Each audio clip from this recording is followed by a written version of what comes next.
Welcome to ABC campus. आज हम आई cap की आटम 2024 की अटैम्प्ट से एक पास्ट एग्जाम का क्वेश्चन डिस्कस कर रहे हैं जो IFRS 15 के टॉपिक से रिलेट करता है। क्वेश्चन का नाम है वैल्यू लिमिटेड और ये 16 मार्क्स का क्वेश्चन है जिसमें दो कॉन्ट्रैक्ट्स की काउंटिंग को हमने एक्सप्लेन करना है with the help of journal entries. Question ये है कि value limited is a water purification company and provides hardware for water treatment and its installation services. VL also provide hosting services for water quality monitoring software, allowing customers to manage water quality from anywhere in the world. During the year ended 30th June 2024, VL entered into following two contracts. Two contracts का data दिया है। अब requirement पे focus करेंगे। Explain how the above contract should be recorded in VL books for the year ended 30th June 2024. Give journal entries and working in sport. अब यहाँ पर examiner comments यही हैं कि बहुत सारे स्टूडेंट्स ने जर्नल एंट्रीज दी और एक्सप्लेनेशन नहीं दी और आधे नंबर वहीं पे लूज हो गए। 4 नंबर जो मार्किंग स्कीम अगर आप देखें तो हर कॉन्ट्रैक्ट में 4 नंबर एक्सप्लेनेशन के हैं, 4 नंबर जर्नल एंट्रीज के हैं। कॉन्ट्रैक्ट 1 में भी कॉन्ट्रैक्ट 2 में भी। तो दोनों कॉन्ट्रैक्ट 8 मार्क्स ईच, 4 जो है ना नंबर एंट्रीज के, 4 नंबर एक्सप्लेनेशन के। तो क्वेश्चन को लाजमी रिक्वायरमेंट को प्रॉपरली पढ़ें और उसके मुताबिक उसको रिस्पॉन्ड करें। अब पहला कॉन्ट्रैक्ट देखते हैं। On 1st February 2024, VL entered into contract with Epsilon Water for a total price of rupees 10.5 million, which was paid immediately. फौरन उन्होंने पे कर दी। Under the contract, VL will provide specified hardware, installation service and hosting service. 3 चीजें। The standalone price of the hardware, installation service and hosting service are 10 million, 2 million, 1 million respectively. अलग अलग हैं। Each element of the package can be purchased independently without affecting the performance of any other element. यानी independent हैं, it means के stand जो है ना distinct हैं और अलग अलग performance obligation है। VL regularly sells such elements separately and generally does not integrate the goods and services into a single solution, लेकिन इस केस में हो रहा है। VL delivered the hardware on 1st March 2024, completed the installation on 1st April 2024. Hosting services are to be provided over 1 year, जो कि start होगा 1st April 2024। तो पहले कॉन्ट्रैक्ट को अगर हम कंसीडर करें तो पहला स्टेप तो ये होगा कि इस कॉन्ट्रैक्ट में हम परफॉर्मेंस ऑब्लिगेशन आइडेंटिफाई करें और परफॉर्मेंस ऑब्लिगेशन होती है डिस्टिंक्ट गुड्स की। अब यहाँ पर हम देखें तो क्वेश्चन में क्योंकि बताया है कि 3 चीज़ें हम दे रहे हैं, हार्डवेयर, इंस्टॉलेशन सर्विस और होस्टिंग सर्विस, और फिर ये इंडिपेंडेंटली परचेज हो सकती हैं without affecting the performance of any other element. Entity भी नहीं रेगुलरली सेपरेटली प्रोवाइड करती है, कस्टमर इनसे यानी इंडिपेंडेंट बेनिफिट हासिल कर सकता है। तो ये डिस्टिंक्ट की जो डेफिनेशन है उसको मीट कर रही हैं, इसलिए 3 परफॉर्मेंस ऑब्लिगेशन होंगी: delivery of hardware, provision of installation services and hosting services for software.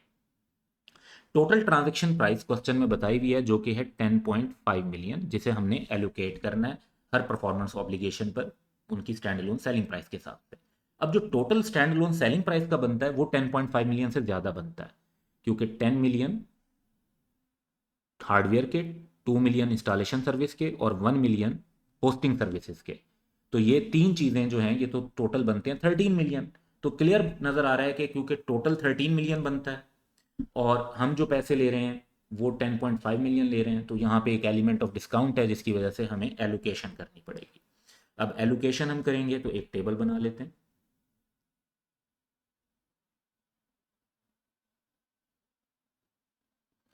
सबसे पहले hardware 10 million, installation services 2 million और होस्टिंग सर्विसेज 1 मिलियन। ये टोटल 13 मिलियन बना जो स्टैंड अलोन सेलिंग प्राइस है। लेकिन हमने इसके अगेंस्ट जो एलोकेट करने हैं वो 13 मिलियन नहीं है, वो कम है, वो 10.5 मिलियन है। तो एलोकेशन जो होगी वो सबसे पहले हार्डवेयर का 10,000 डिवाइड करेंगे टोटल 13,000 से, मल्टीप्लाई कर देंगे 10,500 से, तो ये आ जाएगा 8077। उसके बाद हमने नेक्स्ट स्टेप में हम लेंगे 2000 डिवाइड करेंगे 13,000 और फिर यही एलोकेशन करनी है, तो ये हमारे पास आ जाएगा 1615। उसके बाद थर्ड है तो 1000, 13,000 और 10,500 से 1000 डिवाइड बाई 13,000 को मल्टीप्लाई करेंगे 10,500 से, तो 808 एलोकेट हो जाएगा। तो ये हमारी एलोकेशन अकॉर्डिंगली कंप्लीट हो गई। अब एलोकेशन कंप्लीट हो जाएगी तो अब हमने जो जो ट्रांजैक्शन रिकॉर्ड करनी है उसको ब्रीफली एक्सप्लेन करके हम उसकी एंट्रीज करते जाएंगे। तो एलोकेशन प्राइसेस हम जस्ट सामने रखते हैं क्योंकि इसकी बेस पर एंट्री करनी है।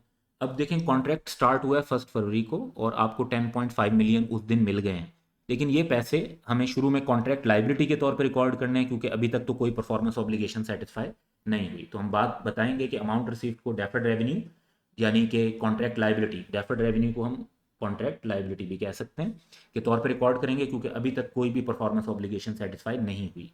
तो हमारी एंट्री होगी बैंक डेबिट और कॉन्ट्रैक्ट लाइबिलिटी या डेफर्ड रेवेन्यू क्रेडिट, जो अमाउंट हमें मिली है 10.5 मिलियन।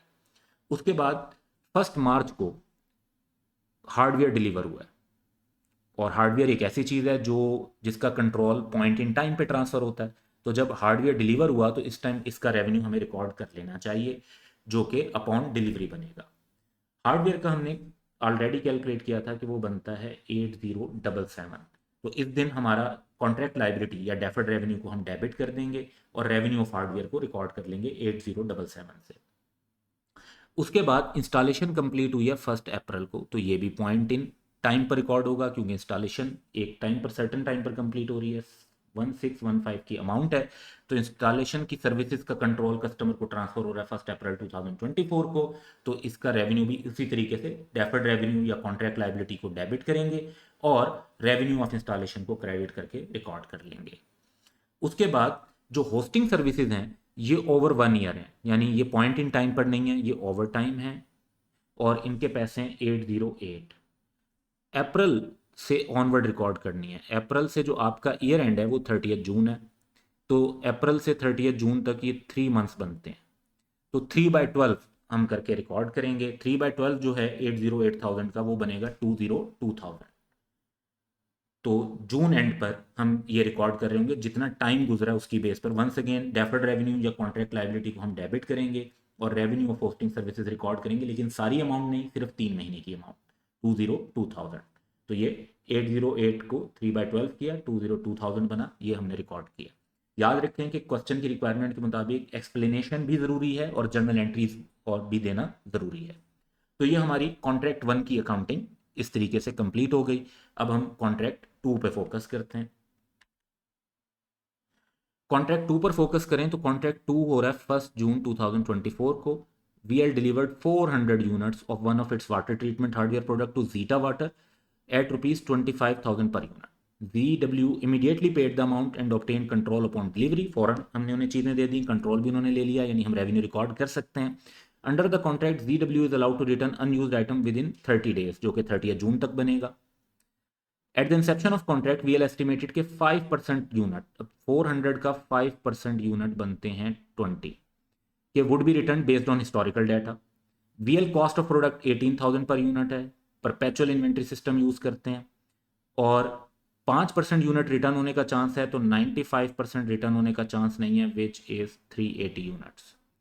और एक्चुअल जब यूनिट 30 डेज हुए तो 20 के बजाय 25 यूनिट्स रिटर्न हुए, यानी शुरू में हमारी एक्सपेक्टेशन 20 की थी, लेकिन बाद में रिटर्न जो हुए वो 25 हो गए। तो इसको हम 1 बाय 1 एक्सप्लेन करते हैं। 1 जून को सिचुएशन ये है कि रेवेन्यू रिकॉर्ड होगा, क्योंकि इस दिन आपका कंट्रोल ट्रांसफर हो गया है, और जो रिटर्न हो सकती हैं उनको रिफंड लाइबिलिटी के तौर पर रिकॉर्ड करेंगे, क्योंकि हम एक्सपेक्ट कर रहे हैं कि इनके अगेंस्ट हमें रिफंड देना पड़ेगा। तो अब हमें पैसे तो पूरे 400 आइटम्स के मिल जाएंगे। तो पूरे जो पैसे 400 आइटम के मिले, 400 इंटू 25,000, पूरा 10 मिलियन का रेवेन्यू कैश रिकॉर्ड होगा। जो 20 यूनिट्स हमें लग रहा है कि जिनके पैसे वापस करने पड़ेंगे 25,000 के हिसाब से 500,000 बनते हैं, ये हम कॉन्ट्रैक्ट लाइबिलिटी या रिफंड लाइबिलिटी रिकॉर्ड करेंगे। और जो बाकी 380 यूनिट्स हैं उनका हम रेवेन्यू रिकॉर्ड कर लेंगे, क्योंकि सिग्निफिकेंट चांस ये है कि 380 यूनिट्स का रिवर्सल नहीं होगा। अब बाद में क्या होगा, साथ ही जब आपने रेवेन्यू रिकॉर्ड किया है, तो क्योंकि यहाँ पे परपेचुअल इन्वेंट्री सिस्टम है, तो रेवेन्यू के साथ ही इन्वेंट्री को भी अपडेट करना पड़ेगा। अब इन्वेंट्री को जितनी इन्वेंट्री का हम रेवेन्यू रिकॉर्ड कर रहे हैं, उतनी इन्वेंट्री की कॉस्ट ऑफ सेल्स रिकॉर्ड करनी पड़ेगी, और जितने का हम समझते हैं रिफंड देना पड़ेगा, तो उतना हमारा राइट भी होगा कि वो प्रोडक्ट हमें वापस मिले। तो अकॉर्डिंगली हम, क्योंकि रेवेन्यू यहाँ पर देखें 380 यूनिट्स का रिकॉर्ड किया, तो कॉस्ट ऑफ सेल्स भी 380 यूनिट्स की 18,000 के हिसाब से, और 20 यूनिट्स की क्योंकि हमने रिफंड लाइबिलिटी रिकॉर्ड की है, तो 20 यूनिट्स की हम कह रहे हैं कि राइट टू रिकवर प्रोडक्ट होगा, इतनी प्रोडक्ट वापस मिल जाएंगी। इन्वेंट्री फिलहाल हमारे पास से पूरे 400 यूनिट की चली गई है, तो रेवेन्यू के साथ साथ कॉस्ट ऑफ सेल्स की एडजस्टमेंट भी कर देंगे। अब नेक्स्ट इशू हमारे पास आएगा जो वो 30 जून को आएगा। 30 जून को हमारे पास इशू ये आया कि एक्चुअली जो यूनिट रिटर्न हुए वो 25 हुए, तो अब हमें पैसे तो 25 के वापस करने पड़ेंगे, तो हम एक्चुअल रिटर्न्स के हिसाब से पैसे वापस करेंगे और पेमेंट ऑफ रिफंड को रिकॉर्ड करेंगे। अब यहाँ पे थोड़ा डिफरेंस आएगा, जो डिफरेंस आएगा उससे हम सेल्स में एडजस्टमेंट कर देंगे। यानी हमने जो पैसे वापस किए वो तो 25 यूनिट के वापस किए जो कि 625 बनते हैं, जबकि हमने रिफंड लाइबिलिटी 500 की रिकॉर्ड की थी तो वो डेबिट 500 से होगी, जिससे 125 का डिफरेंस आएगा जो कि हम सेल्स के रिवर्सल के तौर पे रिकॉर्ड कर देंगे। अब क्योंकि रिटर्न भी 20 के बजाय 25 की हुई है, तो इन्वेंट्री में भी हमारे 25 आइटम्स आएंगे जिनको हमें रिकॉर्ड करना है, और वो मोर देन एक्सपेक्टेड आएंगे, तो कॉस्ट ऑफ गुड सोल्ड हमने जो रिकॉर्ड की थी उसको हमें एडजस्ट करना पड़ेगा। तो अकॉर्डिंगली इन्वेंट्री के 25 आइटम हमें जो रिसीव हुए वो डेबिट हो जाएंगे। राइट टू रिकवर प्रोडक्ट हमने 20 का रिकॉर्ड किया हुआ था, देखें वो 20 से ख़त्म हो जाएगा। और 5 जो आइटम एक्स्ट्रा रिफंड हो गए, तो हमने जब उनका रेवेन्यू रिवर्स किया 5 का, तो उनकी कॉस्ट ऑफ सेल्स भी 5 की रिवर्स कर देंगे, क्रेडिट कर देंगे 90 से। तो ये टोटल 4 एंट्रीज होंगी। ये एक आसान क्वेश्चन था कंपैरेटिवली, बस इसमें इस बात का ख्याल रखना था कि आपने जर्नल एंट्रीज के साथ एक्सप्लेनेशन भी लाजमी देनी थी कि हम जो रिकॉर्डिंग कर रहे हैं उसकी बेसिस क्या है। So that's all for today. Have a good day.